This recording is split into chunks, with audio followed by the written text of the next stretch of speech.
All right, in this lesson, we're going to be solving rational equations. So let's talk about our game plan here. We've been doing lots of rational adding and subtracting and things like that. But let's think big picture. What is the plan of attack? Okay, the first thing we want to do is find the least common denominator, all right?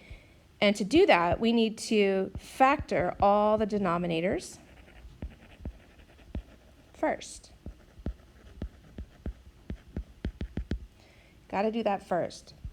The second thing we want to do is to multiply every term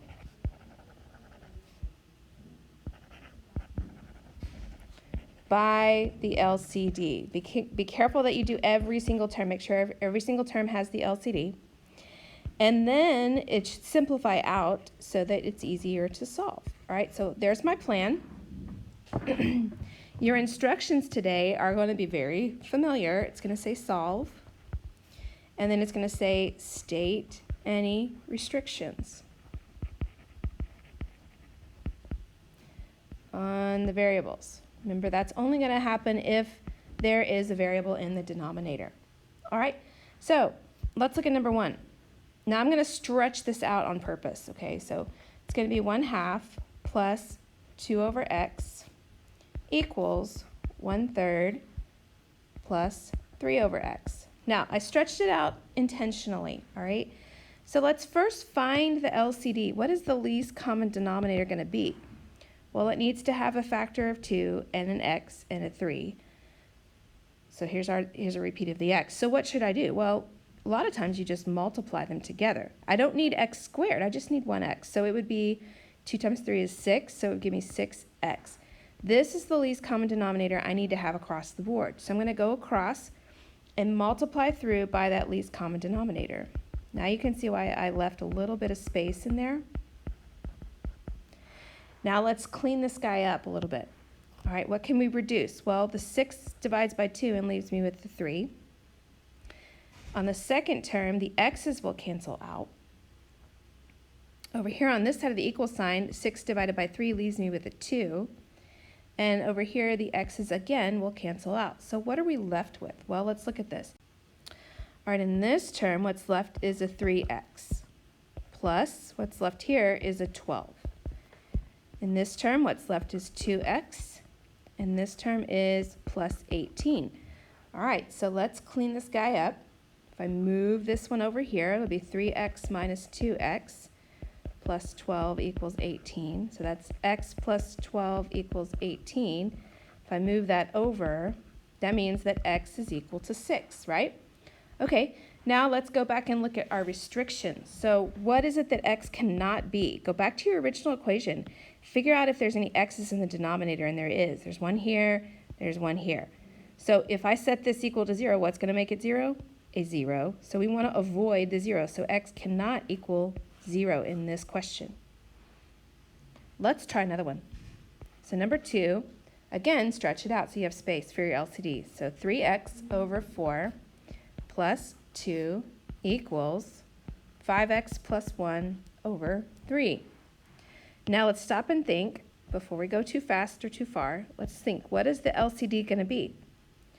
Now, isn't the 2 just over 1 here? We could put that over 1.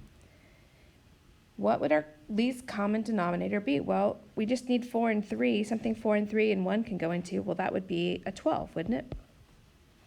So let's make our least common denominator 12. So let's go through and multiply through by 12.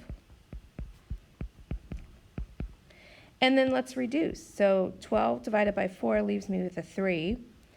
There's nothing to cancel in the second term. Over here, the 12 divided by the 3 leaves me with a 4. So now let's clean that up. So this first term will be 9x plus 2 times 12 is 24. Now over here, it's like you're distributing from the back side, but we're still just distributing. So 4 times 5x is 20x plus 4. All right.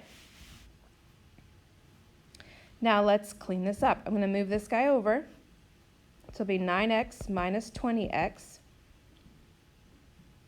plus 24 equals 4. So what does that give me? Negative 11x plus 24 equals 4. So I want to then subtract that 24. Negative 11x equals negative 20. All right, divide through by negative 11, and we will have, what's left over is x will equal 20 over 11, positive, right? Now let's think about our restrictions. Look back at our originals. Do we have any variables in the denominator? No, we have no variables in the denominator, so on this one, we have no restrictions. No restrictions. Okay, why is that? No variables in the denominators. Means no restrictions, all right? No variables in the denominators means no restrictions. So let's try a couple more of these and see how we're doing. Number 3, 4 over x plus 9x minus 7 over x plus 2 equals 9. All right, looks easy enough. Let's see, what is our least common denominator going to be? Well, that 9 over 1, we need an x and we need an x plus 2. All right, so we need it to have both parts. X times x plus 2 is what I need my least common denominator to be. So I'm going to go back through and multiply by the least common denominator. So I'll have x times x plus 2, x times x plus 2, and over here I'll have x times x plus 2. I didn't leave myself much space there. All right, now clean this up. This first term, notice those x's will cancel out. So what I'm left with is the 4 and the x plus 2. The second term, the x plus 2 parts cancel out. The third term, nothing's going to cancel out, so I'm just going to be distributing. So let's do that. So let's distribute, starting on the left. So it would be 4x plus 8. Now I'm distributing this x across this. I'm just going backwards. So it'll be plus 9x squared minus 7x equals, now be careful here, basically I'm distributing a 9x, right? So I'll have 9x squared plus 18x. All right, now let's clean this up. Now notice they have a 9x squared on both sides, right?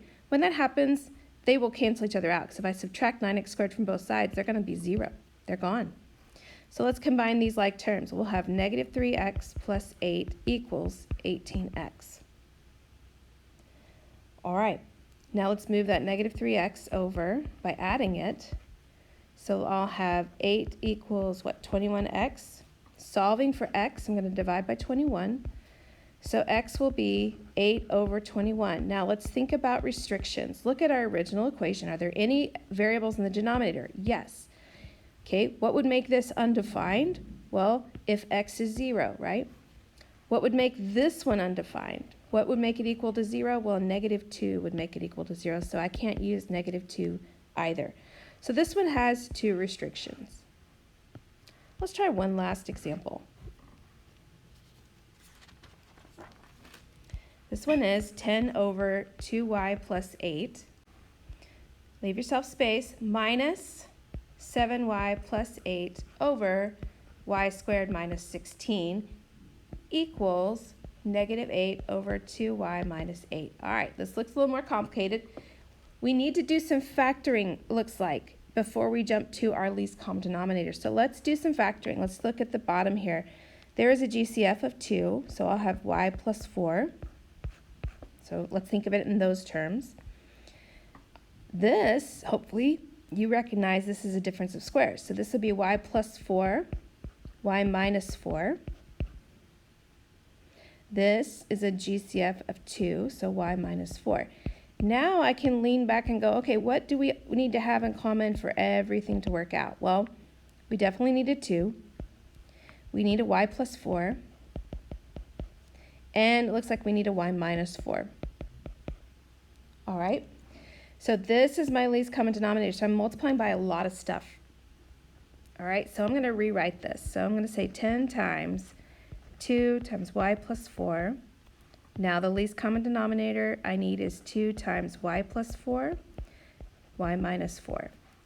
Minus, don't forget the minus, I have 7y plus 8 on the top. On the bottom, y plus 4, y minus 4 on the bottom. What is the least common denominator? Rewrite it again. Is it tedious? Yes. But is it impossible? No.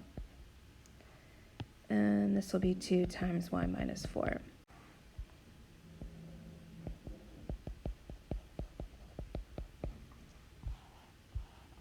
Now let's clean this guy up, all right? Let's look at what can we get rid of, all right? So on this first term, I can get rid of the 2's. I can get rid of the x plus 4's. What is left? I'm just going to write it down here. 10 times y minus 4. All right, groovy.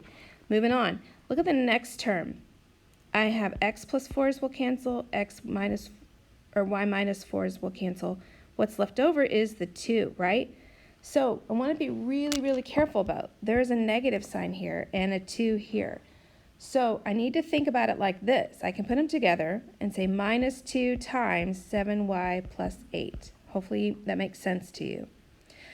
All right, what does this equal? Well, let's look on the back end here. What can we cancel out? The 2's will go away. The y minus 4's will go away. So now I have negative 8 times y plus 4. Now it's not so bad. It's just a bunch of distributing and cleaning it up. So let's do that. So we'll have 10y minus 40 minus 14y minus 16 equals negative 8y minus 32. All right, let's simplify over here. I'll have negative 4y.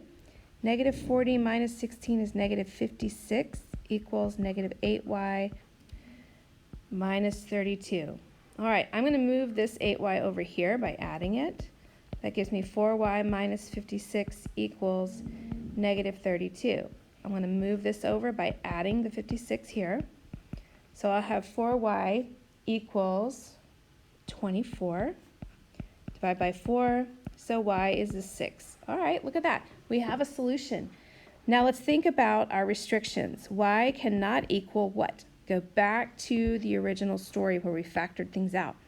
What can y not be? The 2 doesn't matter because there's no variable. But y, according to this factor, y cannot be negative 4.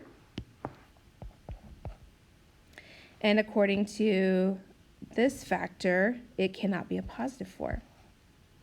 So I need to say that my restrictions then, y cannot equal a positive or a negative 4. All right? So hopefully this is making a little sense. This last question was a little more intense, but we did it nonetheless. We did it. Follow the steps and you'll be perfectly okay. Make sure you ask questions when you get to class. All right? Good luck. We'll see you then.